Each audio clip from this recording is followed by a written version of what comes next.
by Fast Company magazine, as well as appearing in Forbes magazine's Most Powerful Women in Sports and Sports Journal's Top 40 Under 40. Sarah is a passionate and dynamic leader who has embraced every challenge and is a fantastic representation for all young people of all that can be achieved through hard work, determination, and a healthy dose of Kiwi spirit.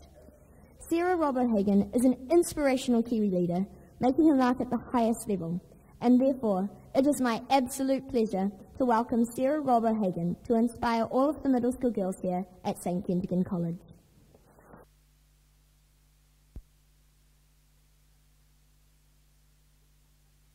That was awesome! Although I do have to say, that's a lot to live up to, everything she just said. I'm just a person, like, it was a lot. I'm going to start with a little video. You guys full of energy today? Yes? Yes? I got you out of math and science, come on. Yes? All right. Yes, I love that. All right, let's see if this works. Your moisture-wicking fabric isn't enough. Your moisture-wicking fabric isn't enough. Your zero-weight shoes aren't enough. Your carbon fiber racket isn't enough. The apps that track, analyze, and motivate you aren't enough. Nothing you put on is. It's up to you. You and what's inside you. What you put into it is what you get out of it. Simple as that.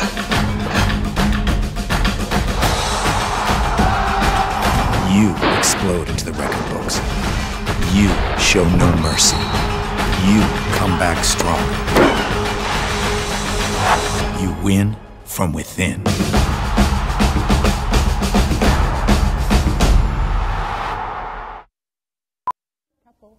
There we go. Oh, I'm going to have a good fun with you guys today. So the reason I ran that ad is because this is what we're going to talk about today. What is inside you? It's up to you and what's inside you if you're going to go to great big places in this world, which I think you all are going to. But to start, we've got to come back to where it all started, where we are, New Zealand. And I sometimes think, I've been out of this country for almost 20 years now, which is amazing to me. It's a little bit scary. I know I've got a funky accent. Do you guys think I've got a slightly funky accent? Yeah. But I've been out of this country a long time, and the longer you're away from it, the more you realize we come from the most precious, beautiful place in the whole wide world. When I put this slide up, when I'm giving talks in America, everyone's like, why on earth would you leave that place? Don't you think? And the best thing about New Zealand is the people that are in it. Everywhere you go around the world, the first thing that happens when you open your mouth is they go, where are you from? That's a darling little accent. And you go, I'm from New Zealand. And they go, I love New Zealanders. They're amazing, fun people. Is that you guys? Yes. So that's cool. You just started your entire life by making an amazing decision by being born in this country. Does that feel awesome? Everything is awesome. All right. So the other thing about New Zealand is when you go outside this country, you say to people, what do you think about New Zealand? What does it mean to you? And they say, well, there's a lot of sheep. You guys make good sweaters. I'm like, we do. We do. There's, 50 million sheep, I think, last count. Quite a few of them. But there's more to New Zealand than that. We are a nation of pioneers, and I think that's what makes us incredibly, incredibly special culturally as a people. So you guys know who's on the screen, right? What's amazing to me is you think about Edmund Hillary, just such an incredible icon. Does he inspire you guys? You think about that achievement, someone from our country who was the first to get to the top of Mount Everest, to take that kind of risk, to take that kind of curiosity and adventure to get there. But then on the other side of the slide, I love talking about this woman when I talk in the United States, because so few people know that we were, of course, the first country in the world to give women the vote, which is pretty amazing. Do you guys hear about that? Do you study that? Do you think she's amazing? Do you think we're also lucky because of her? We are lucky because of her, because what you may not know is that 2 years ago, New Zealand was actually ranked #1 by the Equinox magazine as in the glass ceiling index, and that means it is the best place in the world for women to work who want to have careers, because we have a really good infrastructure for people trying to balance things. So that's cool, and that comes from the fact that we are a nation of pioneers, and it started with someone who had a vision for equality for women and made that happen. So that's something that we all have to live up to. Do you guys agree with that? Yes. Lots of nods. I like hearing that. We're also a country that's passionate about sports. I love that we are passionate about sports. We care so much. We want to win. Our emotions go up and down when the All Blacks win and lose, don't they? Do you guys watch the rugby? Just, yeah, you do. Yeah, I know. So do I. My sister and my niece in the back of the room, we've had some ups and downs watching the All Blacks. But let me tell you about my experience growing up. When I was your age, you're going to laugh with what I'm about to say, I remember watching New Zealand compete at the 1984 Olympics. You guys are looking at me going, is that the dawn of time? Yes, it was. In 1984, I was about your age. I think I was about 12 or 13 years old. And we had a team that went and competed in Los Angeles, and actually we got more medals than we had ever gotten as a New Zealand team. We absolutely rocked it. We got 8 golds, 2 silvers, and 1 bronze, which is huge, right? Huge accomplishment. And I actually went back and studied this, and I learned that of all the medals that we got, every single one of them was in a sport that involved sitting down. Do you believe me? Cycling, rowing, horse riding, sailing. That's what we're good at, sitting down. I actually think everyone goes, like, really? It's true. Like, that is what we became really good at. And when I think about it, the lesson in that is that, whilst it's funny, it also shows that we're very, very good at dominating the niche sports that nobody else is going after. We've gotten really good at sports like rugby and sports like sailing, where it's not like everyone's going after it, but we are the best and we can continue to be the best. And there's a lesson in that, because as you go into the big wide world out there, you have to keep thinking, what am I better at than anybody else that I can take to the next level and do really special things with? We're passionate about sport even for those of us that were very average. So whenever I show this picture, people automatically assume it's me. Do you guys know who this is? Anybody? Anyone in the room? Oh my goodness, I'm dating myself. This is a woman by the name of Annalisa Coburger. Do you know who she is? She's an amazing, amazing New Zealand woman. She was the first person, not just woman, the first person from the Southern Hemisphere ever to win an Olympic medal in the Winter Olympics. Think about that. New Zealand was the first country that did that in the Winter Olympics. And what's cool about this story is I went to primary school with her. That's the closest thing I ever got to amazing elite sport, was going to primary school with someone that got an Olympic medal. That's cool, right? Everyone always assumes, because my career's been in sport, that I must have been amazing at it. And I can assure you I really wasn't, but at least I got to be close to people that were. And it's interesting, because I've come to believe that you don't have to be the best to benefit from youth experiences. So how many of you in this room play on some kind of sports team? Put your hand up. Awesome. Love that.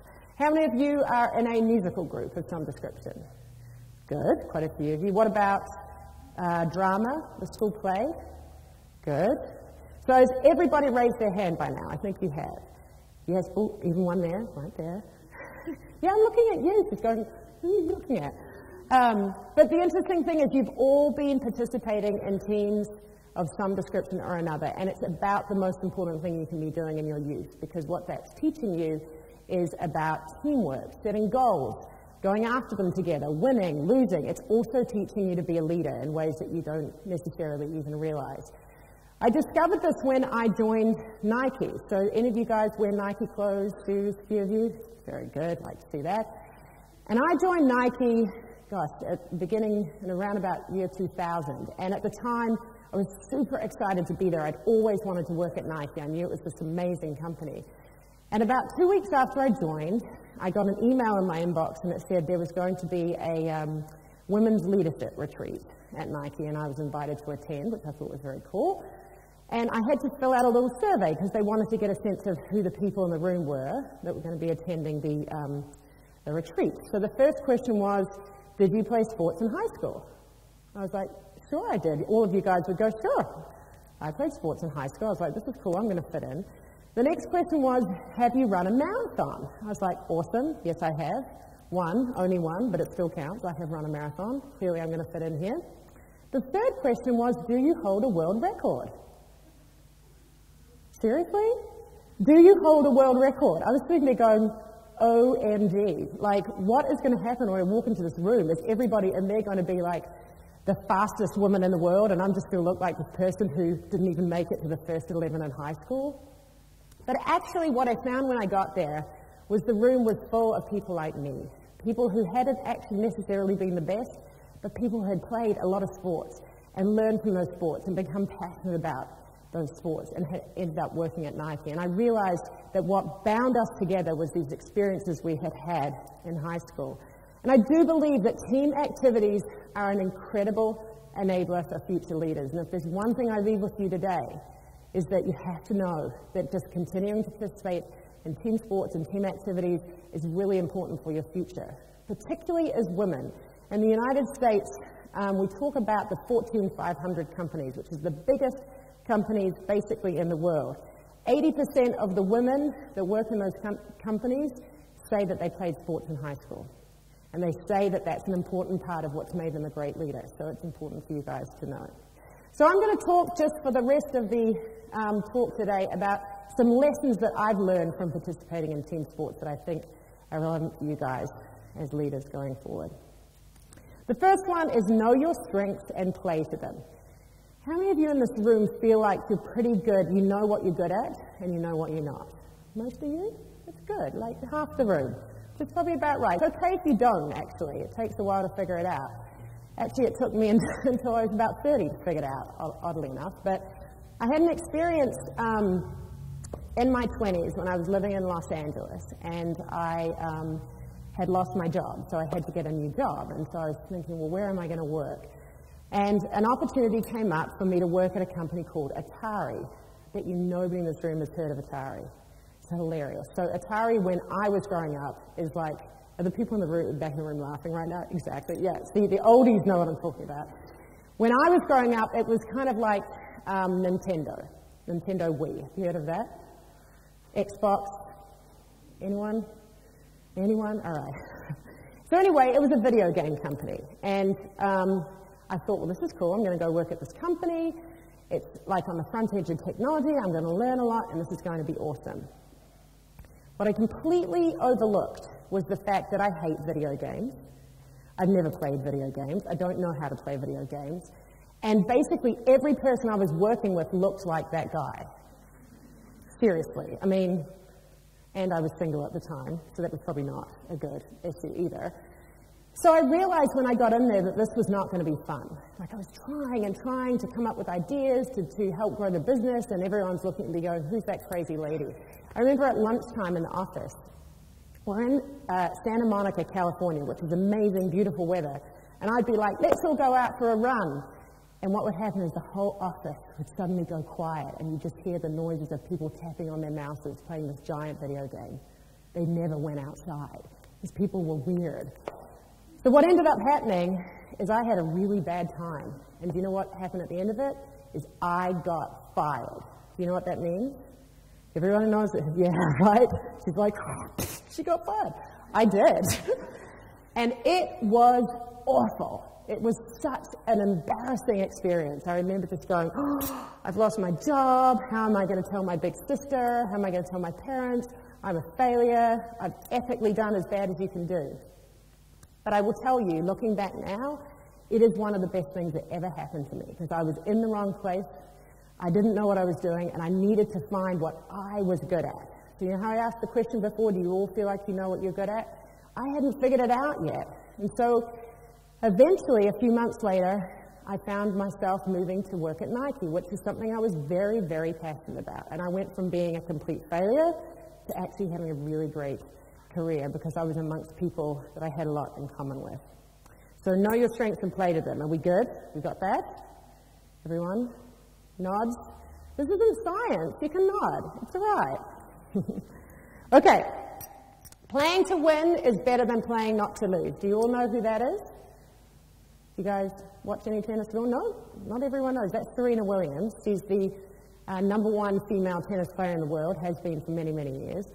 And I'm very lucky because of my job that I have gotten to know Serena quite well as a friend, and I've learned a lot from her because she's an incredible example of when the odds are against you, don't ever give up and always, always play your own game. And some of you might remember about, I think it was 5 or 6 years ago, she was playing in the Australian Open, the Australian Open tennis tournament, and she'd actually gained a lot of weight, and she was not seeded to do very well in the tournament, and the press were just being awful to her, absolutely awful, saying, oh, she's over, she's never going to win again, she's gained so much weight, that's why she's not going to win. And you know what she did? She started at the bottom of the draw, and one by one, she played, and she crushed, and she crushed, and she crushed, and she crushed, and she got to the final, and she won that damn tournament. And she was like, don't ever count me out. I am a champion. I will always be a champion. And she's a great example of, I remember when I was working with her when I was at Gatorade and we were trying to turn our business around, and she would say, you guys are not acting like champions, and you are champions. Just put it into your mind, and you'll be surprised the things you can do. So I learned a lot from Serena. And I think about my own experiences, and I think it's equally important to play to win in your career decisions. So does anyone know who this gentleman is? Anybody? His name's Richard Branson. Oh, someone down here did. You put your hand up, didn't you? His name's Richard Branson, and he is the founder of the big global company called Virgin. And I decided when I had first moved to the United States I really wanted to work at Virgin. I really wanted to work there. And so instead of just sitting around hoping that I'd sort of see a job come up on a job board somewhere, I started going all in. I was like, I am going to figure out how to get a job at this company. And so I started researching and finding out who the people were that worked there, and eventually I discovered that this woman who was the head of marketing at the company was going to be going to a conference. So I was like, well, if she's going, I'll go, then I'll meet her, she'll have to like me, right? And she'll hire me. And believe it or not, as crazy as that plan sounded, it worked. I was a total stalker, I totally admit it, but it worked. So I ended up getting a job at this company that I dreamed of working at. And it meant that I had to move from Los Angeles to New York.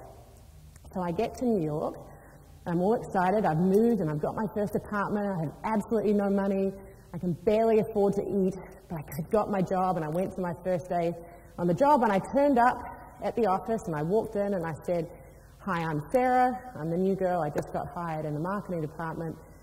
And the lady behind reception said, oh, that's odd. Amy, the head of marketing, she doesn't work here anymore.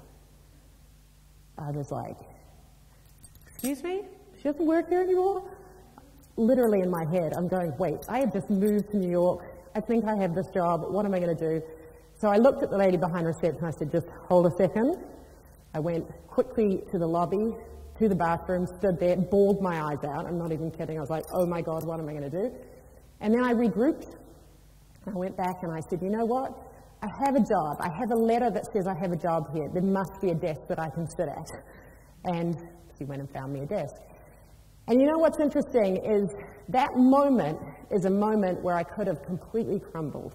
I could have just fallen apart in that bathroom and gone back to my apartment and cried.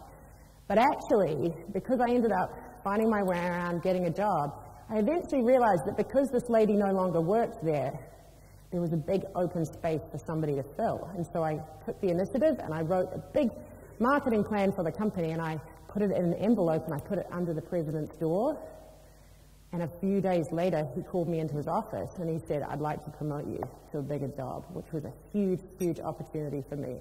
So the point is, play to win. You've got nothing to lose in a situation like that. You just go for it and you'll be amazed what will come out of it. Okay, this is my favorite story of the day. Turn your failures into beautiful losses. How many of you have failed before? Good, everyone, I love it. Has anyone not failed before?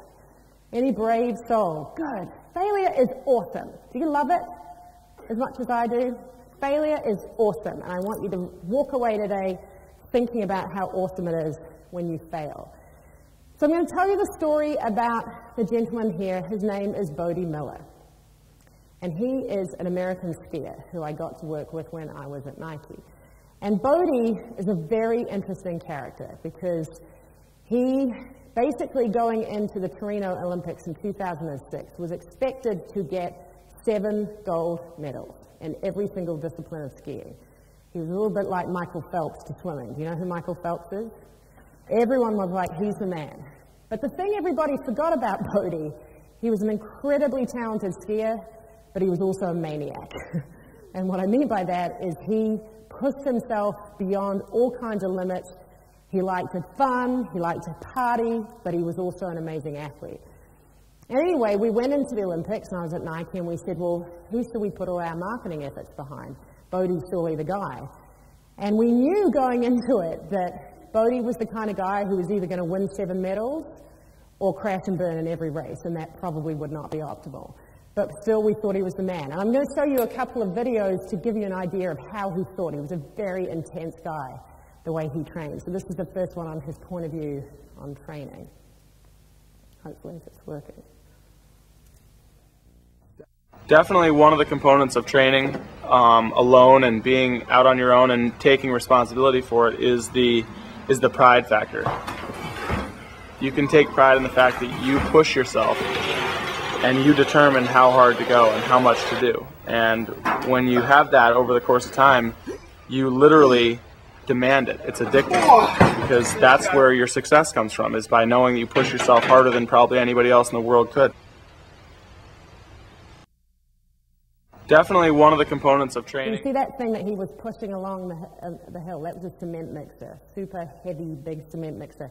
He would push that thing up the hill until he started puking. That was how much he would push himself, because he said, until I start puking, I haven't pushed hard enough. So we had some fun with that. We're like, he's a bit of a crazy guy. We could do some really fun ads around him. And I'll show you a second one that we did. It was actually really good.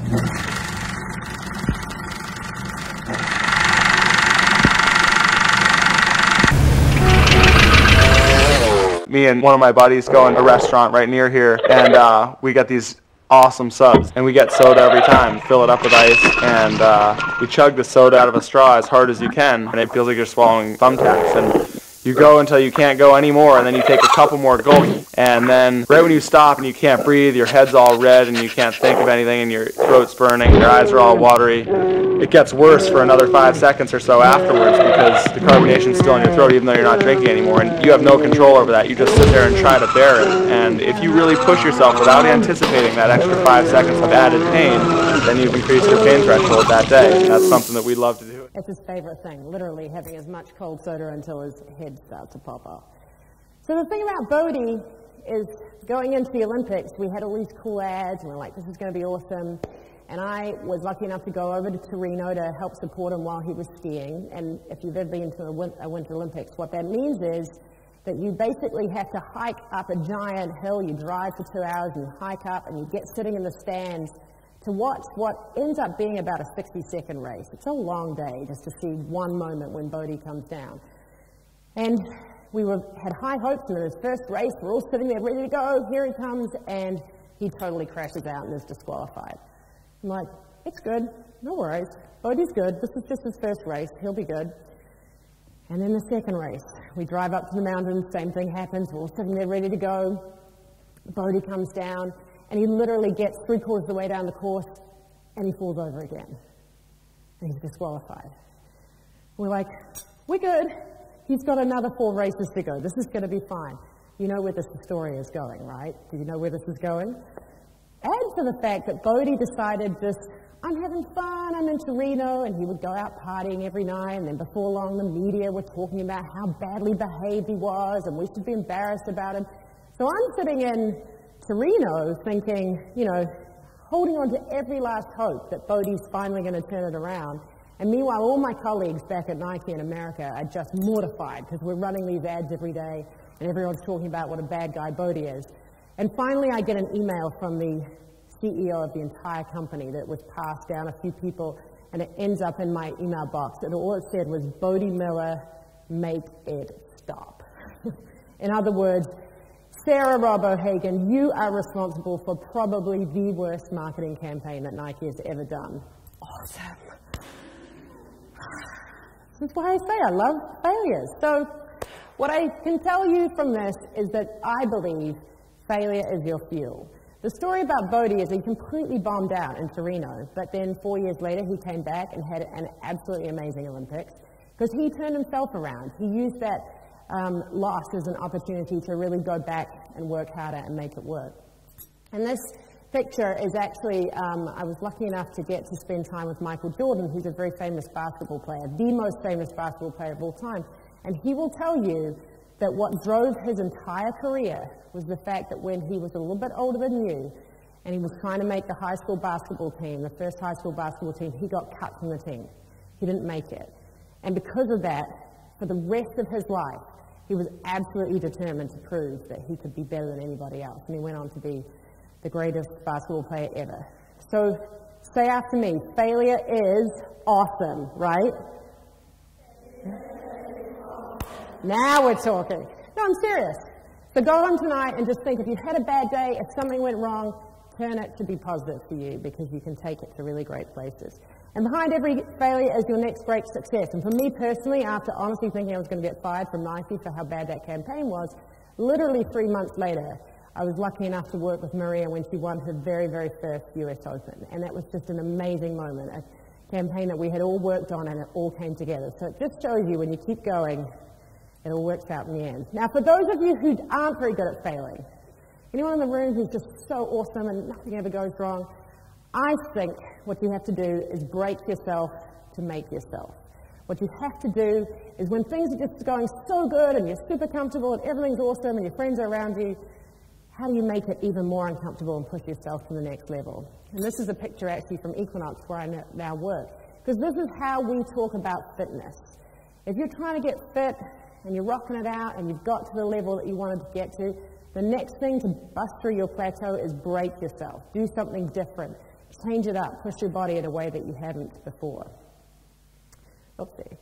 So I'm going to quickly show you a video about Equinox, which is where I now work, to give you a sense of some of the stuff that we're doing.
Right here. It's awesome.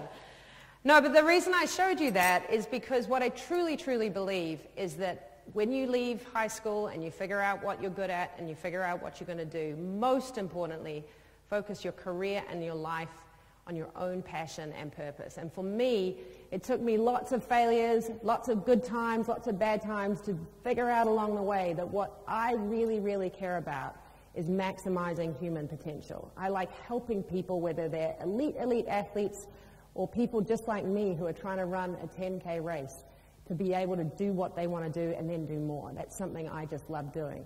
And as a result, I broke myself to make myself. When I was having an amazing time in my last job at Gatorade, I made this big decision to take a completely different job and move to a different city and join Equinox. And it has been an amazing, amazing experience for me. And lastly, I think what's important for you as individuals is to know who you are and think about as you get older, building your brand authentically. You live in a very crazy time, very different to when I grew up. When I grew up, we didn't have Instagram, we didn't have Twitter, we didn't have Facebook. Any of you guys using any of these things out there? A few of you? Yeah, a lot of you.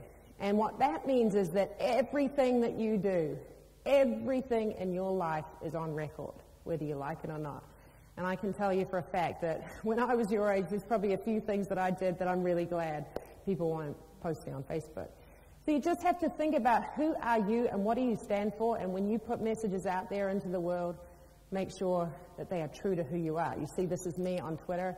I spend a lot of time talking about New Zealand and talking about female leadership and talking about health and fitness, because those are things I really care about.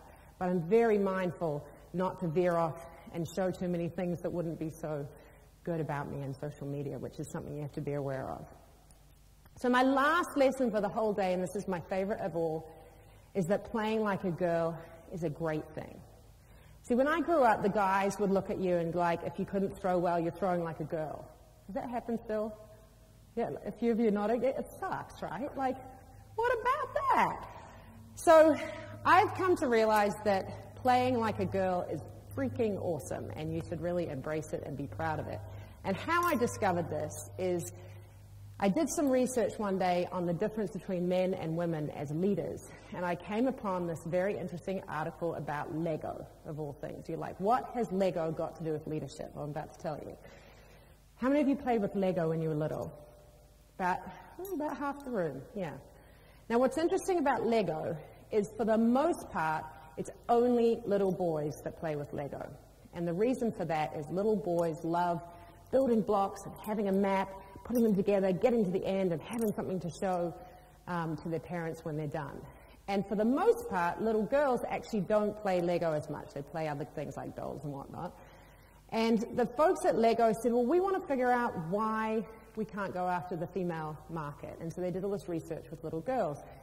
And they said, why do you not like playing with Lego? And what they discovered was, first of all, you know the little Lego men with the yellow heads, those kind of odd looking, do you know what I'm talking about?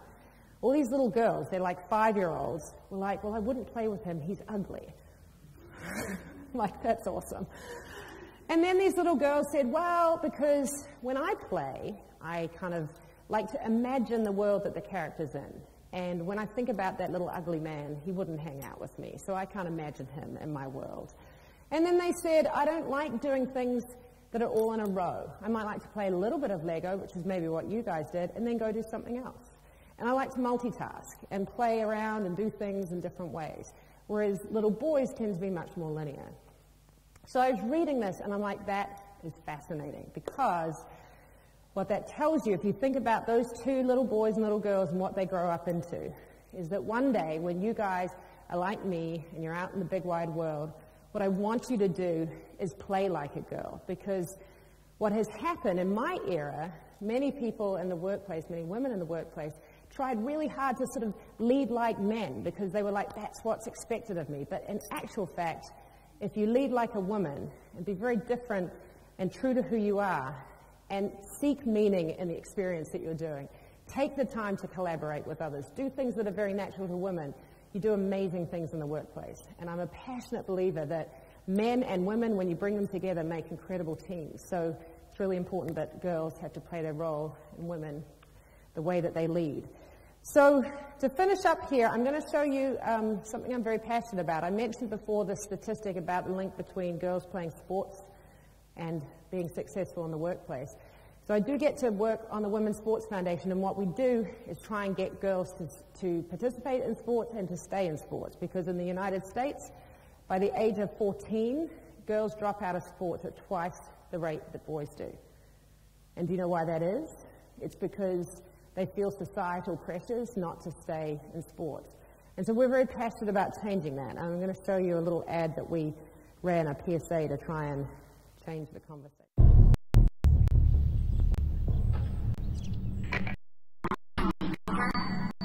Hi, our new makeup. Are your abs bikini ready? What guys notice? Make yourself irresistible 1,000 makeup products. When society bombards them with messages like these, wonder that by age 14, girls drop out of sport twice the rate boys do. Don't let them walk away from their potential. Visit the website. So as I wrap up today, all I want to leave you with is this idea of keeping in the game. Do not walk away from your potential. Every single one of you raised your hand. And you said you're either playing sports, you're in orchestra, you're in drama, you're doing something in a team, and you're learning to be great leaders together. And I ask you, don't walk away from your potential, because you're going to grow up to do amazing things to represent our country. And that will be awesome for all of us. Are you good with that? Yay! So I think my amazing assistants here, Victoria and Ashley, are going to come up and take the stage, do some questions. Oh, just Victoria. Let's give it up for Victoria. We now have a time for questions from the floor. And for those watching this event online and want to ask Sarah a question, you have a couple of options. Either email the question to liveleadership@telecom.co.nz or tweet us using the hashtag #LiveLeadership, and we'll make every effort to read your question out during the event. All right, I think we have roving mics going around. Yeah? Anybody got a question? Oh, here's one up front. I'm so impressed. One brave soul. There's got to be one. That's awesome. That's a leader right there. How many countries have you been to? How many countries? Good you. I don't even know if I can keep count. So I was born here in New Zealand, but I was very lucky because I moved to the United Kingdom when I was a baby, when I was 3 months old, and I moved back here when I was about 10. So I lived in London, I lived here in New Zealand for a long time, America, and then with my job I've traveled so many places I don't even know if I can keep count anymore, so I'm very lucky. It's awesome.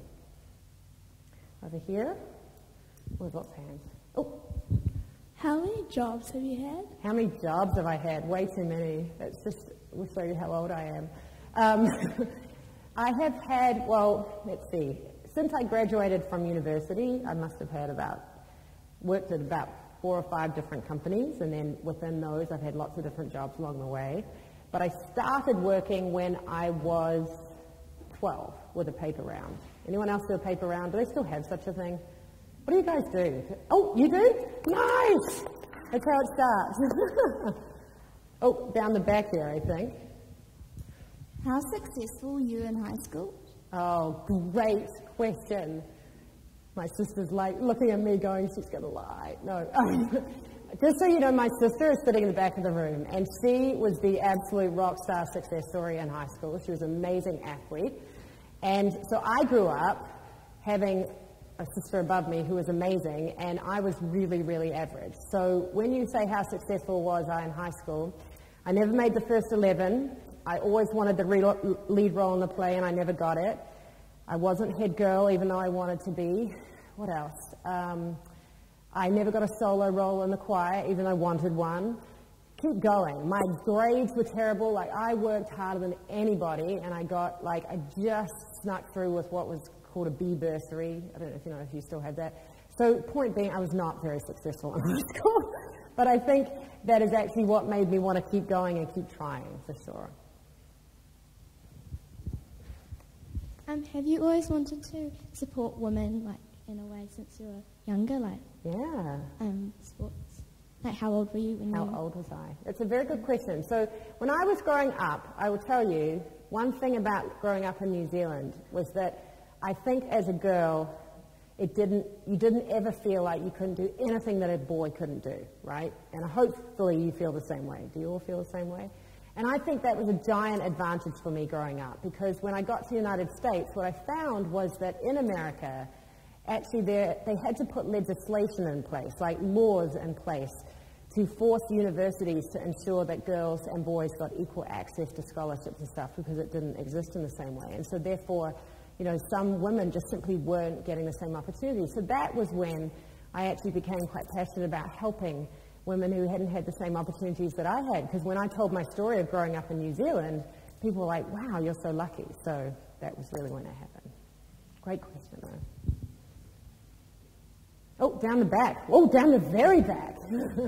We've just had one come through online, and this is from room 29 at Royal Oak Primary School in Auckland. Primary school, wow. Yeah, and they've actually sent 3 questions, so I'll just read them all out for you, and then I can repeat them if you need me to. The first one is, what would you be doing if you were not the president of Equinox? The second one is, are you happy with who you are? And the third one is, will you visit Royal Oak Primary School in Auckland? That's awesome, whoever asked that. So what would I be doing if I wasn't the president of Equinox? It's hard to answer that because I love what I do. But I will tell you that when I was your age, I think I wanted to be Tina Turner and Madonna and people like that, Lady Gaga. Unfortunately, as I said, I was not good at singing, so that didn't work out. But so no, I don't know what I would be.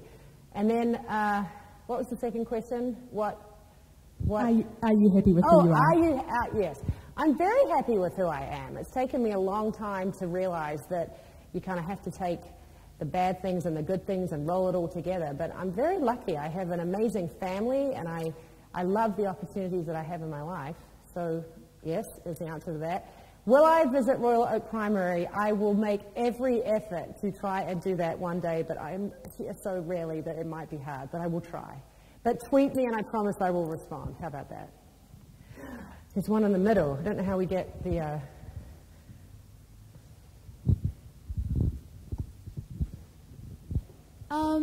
How do you, when you were in primary school or high school, what other activities did you do in a group that was outside of sport? Yeah, good question. So I did a lot of stuff. Like, as I said before, I wasn't particularly the best at anything, but I did choir. I was a huge participant in choir, and I loved it. And I got to, you asked me the question, someone about where I've traveled. I got to go to Australia with my high school choir, which was amazing. I played the violin in orchestra. Anyone play an orchestra in here? Anyone? Oh, you guys are awake. Oh, there. What do you play? Clarinet. That's awesome. Yeah, no, I played violin, and I also did do a lot of drama. I loved being in the high school plays and all that sort of stuff. So I pretty much did everything, I guess. Oh, way over there. Who would you say would be your number one supporter? My number one supporter, without a doubt, is my husband. His name's Liam, and he went to high school in Christchurch. We both went to high school in Christchurch, actually. And he's amazing because he is a stay-at-home dad. So we have 3 kids.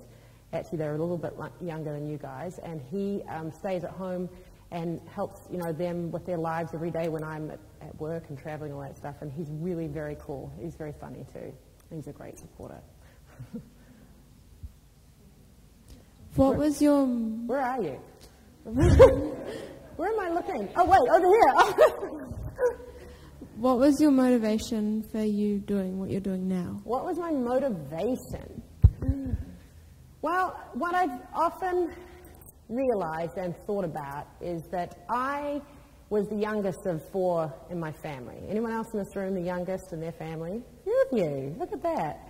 So I wonder if you had the same experience as me. I have amazing, amazing brothers and sisters, and they were all really, really good at sports, at music, academically, and so they were a huge motivation to me, actually, because I grew up thinking, our dad always used to say to us, don't ever let the side down.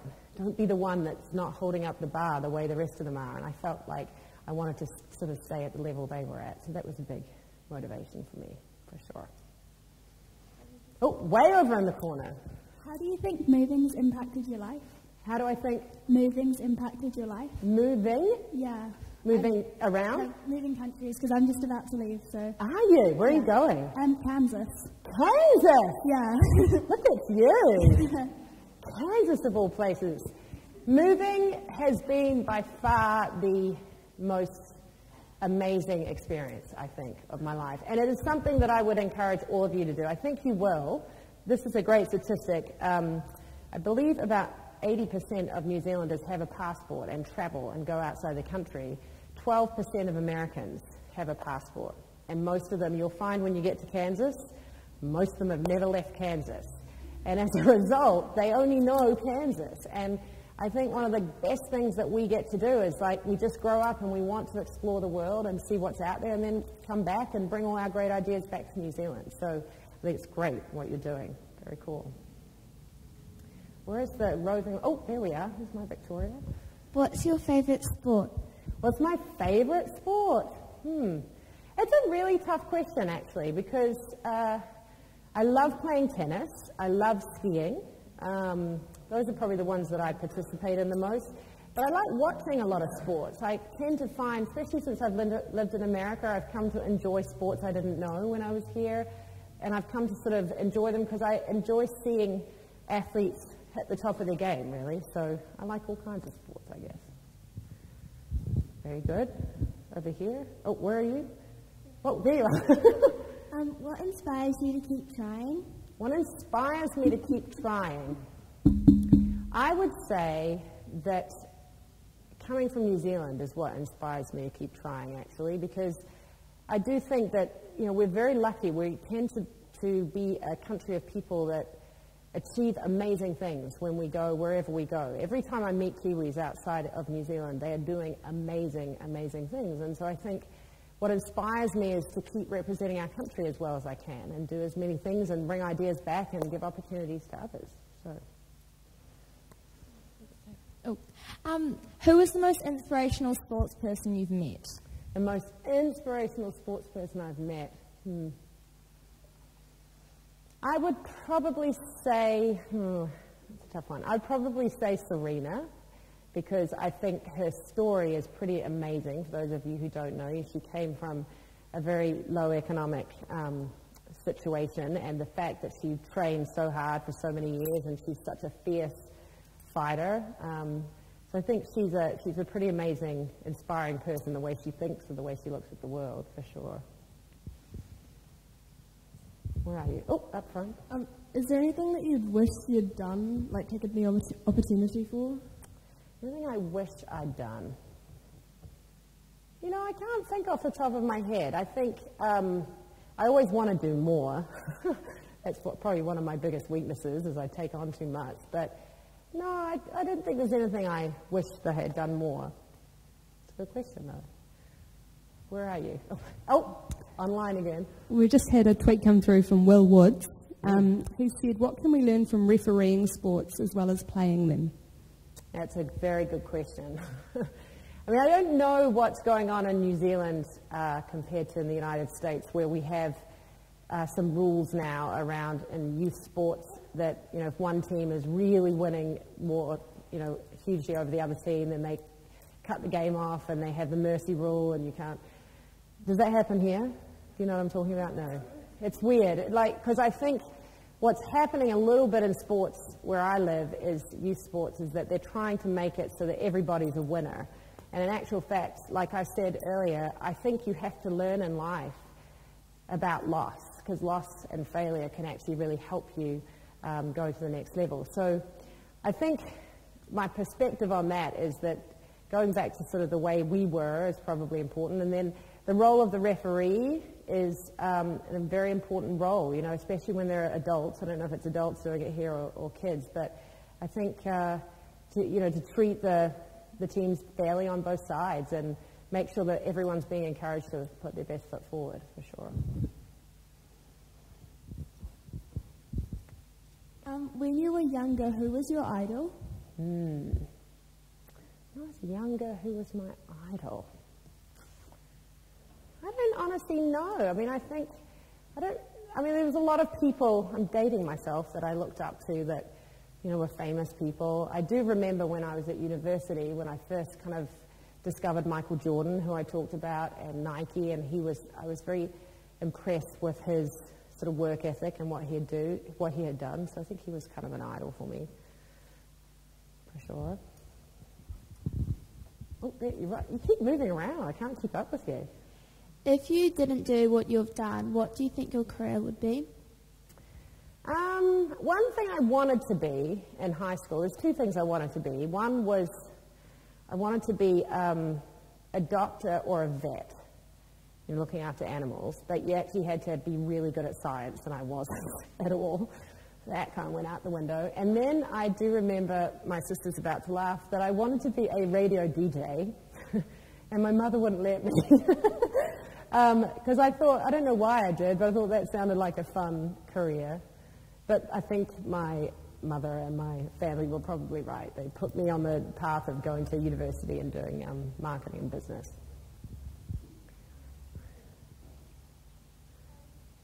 Do you only like talk in New Zealand and America? Say that again, do I? Do you only talk in New Zealand and America? And there are other countries as well, like Brazil and London and places like that. But I like it best coming back here, for sure. What has been the best part of your life so far? My family, for sure. That is by far the best part. I have 3 amazing kids, and I talked about my husband. And they are amazing, and every day I learn more and more because I have them. And we do really fun things together. So that definitely is what keeps me balanced, for sure. Where are you? Oh, What's your favorite job that you've had? My favorite job that I've had? Oh, that's asking me to pick between my children. I can't, actually. I think probably... See, I started actually, my very first job was at Air New Zealand. When I first left university, Hayley at the back, we've got some Air New Zealand commonality here, and that was probably one of my favorite jobs, actually. I had an amazing experience, and to be able to be a part of a brand that had New Zealand's name on it and was representing our country around the world was kind of amazing. So I've loved all of my jobs. I don't know if I have a favorite. Oh. We've had another tweet. This is from Charlotte. She said, did you continue sport after you turned 14? Oh, did I continue sport? Yeah, I'm 42, just so you know. I'm a very old lady compared to you all. I did. I made a commitment when I turned 40 that I would run at least 1 half marathon a year, which I have done so far. And I also have started participating in events called a Tough Mudder. I don't know if you know what that is, but they're amazing, where you get to jump into big vats full of ice cubes and jump off walls and get electrocuted and run around and get muddy. It's awesome. Sounds awful, but it's awesome. And the reason I have taken up doing Tough Mudders is because it's a really fun team experience. You do it with, 10 or 15 people, and it reminded me of playing high school sports, actually. So I am still doing stuff and playing tennis. As a powerful female leader, do you consider yourself a feminist? Oh, that's a good question. I don't know that I do, actually. I'm not entirely sure that I know what the definition of feminist even is anymore, but I think I consider myself an equalityist. Like I'm very passionate on diversity of teams, like making sure both men and women are getting opportunities together, and that people of all different backgrounds and places are getting the same opportunities as each other. It's a very big passion for me. What advice do you have on making decisions? Oof. My best piece of advice on making decisions that I got from a guy that is my work coach, I call him, is that when you make decisions, worry less about making the right decision and worry more about making the decision right. And it's a very, very good piece of advice. So when I was making the decision to move my family to New York, I kept thinking, what if I don't like the job? What if it's a big mistake? What if it's a bad decision? And he kept saying to me, just make the decision and then you'll make it work. Make it right. Make it work for you. And it's a good way of kind of going through life, I think. Where has been your favorite place to live? Ooh. Well, I spent about 10 years of my life in Los Angeles, and I loved Los Angeles a lot. And I've now been in New York for 2, Chicago for 4, Portland, Oregon for 2. Where else? London, here, obviously. I still think New Zealand is where my heart is, for sure. It's funny, flying in, I just flew in this morning, and you just can't help but get tears in your eyes when you look out the window about how beautiful it is. And I miss New Zealand a lot. But I think, for me, the balance between the two News, New York and New Zealand, is actually pretty amazing. I like that a lot.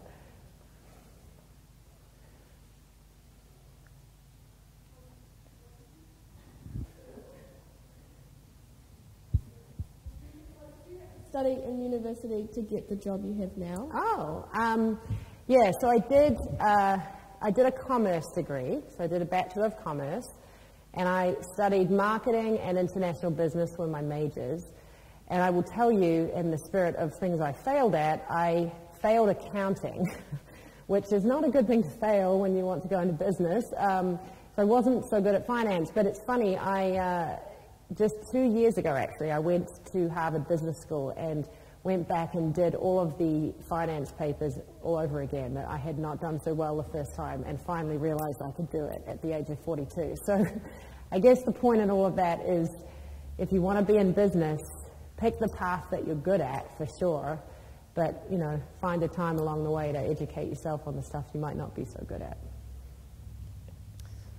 Where are we? Oh, down here. Have you ever been involved in charities? Yeah, so I am involved in the Women's Sports Foundation, which I'm very passionate about.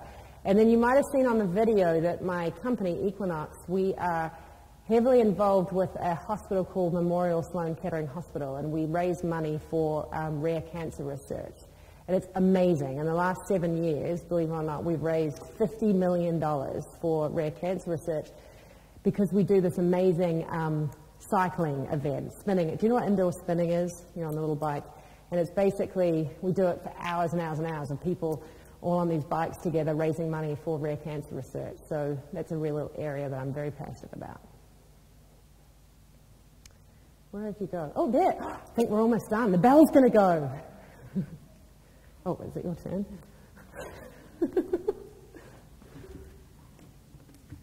Hi, I'm Victoria Teese, and I'm a middle school leader. On behalf of the students at St Kentigern College, I would like to thank Sarah for coming in today and giving us such an inspirational speech about women in leadership. It is a real privilege for us to hear you share your experiences in your journey to a successful career. You are a role model to all young women and demonstrate that we can also accomplish great things, as you have, with your motivation and hard work. You prove that women can play a significant role as leaders in society. I would also like to thank the Sir Peter Blake Trust that has made Sarah's visit to New Zealand and our school possible. Once again, we really appreciate you taking the time to speak to us and wish you all the very best for the future. I invite Samantha Watson, our Year 8 recipient of the Sir Peter Blake Young Leaders Award, to come forward. Please accept this gift as a token of our appreciation. We wish you a safe trip back to New York. Thank you. Oh, thank you. That was awesome, by the way. Thank you so much. It's lovely. Yeah. Thank you. Well, thank you so much, and thank you for having me. And everybody online as well, if you send me a tweet, I will always respond if I didn't get to the questions today. So, or Instagram. I'm also on Instagram. So thank you. I've loved spending time with you. Honestly, I'm so inspired by all of you. So good luck. Go do great things.